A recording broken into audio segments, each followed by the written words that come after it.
Hi hello வணக்கம் மக்களே. இப்போ நம்ம எங்கே வந்திருக்கு பார்த்தீங்கன்னா, நம்ம சுருளி ஃபால்ஸுக்கு தான் மக்களே வந்திருக்கோம். இங்கே வந்து பார்த்தீங்கன்னா, சுருளி ஃபால்ஸ் போகாமல் கொஞ்சம் அந்த பக்கம் மேலே இருந்தீங்கன்னா, ஐயப்பன் கோயில் ஒன்று இருக்குது. ஒரு குட்டி ஐயப்பன் கோயில். அங்கே வந்து பார்த்தீங்கன்னா, அங்கே வெளியெல்லாம் சின்ன சின்ன சிலைகள், எல்லா சாமியோட சிலைகள் வச்சுருப்பாங்க. இது இங்கே ஒரு அதிசயம் ஒன்று இருக்குது, வாங்க காட்டுறேன்.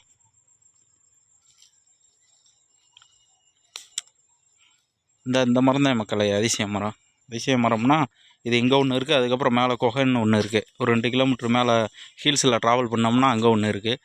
இந்த பூ பார்த்தீங்கன்னா அவ்வளோ ஒரு ஆச்சரியமாக இருக்கும். அதை பாருங்கவே, இந்த பூ இதுதான். இந்த பூ நம்ம ஏரியாவில், அதுவும் ஃபாரஸ்ட் ஏரியாவில் மட்டும்தான் இருக்கும். இந்த இருக்குது பாருங்கள், இந்த மரம் தான் நாகக்கன்னி மரம்னு சொல்லுவாங்க. இது வந்து அந்த பூ எப்படி இருக்கும்னா, உள்ளே சிவன் வந்து உள்ளே இருக்க மாணிக்கு இந்த பூ வந்து அப்படியே மேலே அதை கவர் பண்ண மாணிக்கு இருக்கும்.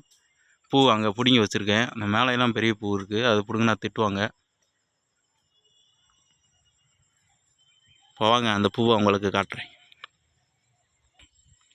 இந்த இருக்குது பாருங்கள், இதுதான் அந்த பூ. இந்த பாருங்கவே, உள்ளே ஒரு குட்டி லிங்கம் கணக்காக இருக்கும், தெரியுதா? மேலே அந்த நாகர் வந்து அதை அப்படியே பாதுகாத்தது கணக்காக இருக்குது பாருங்கள். அதனால தான் இது நாகக்கன்னி பூ அப்படின்னு சொல்லுவாங்க.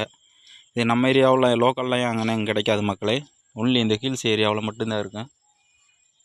அது பிடுங்கிறதுக்கு பர்மிஷன் வாங்கிட்டு தான் பிடுங்கணும், இல்லாட்டி திட்டுவாங்க. இந்த இருக்குது பாருங்கள் அந்த மரம்.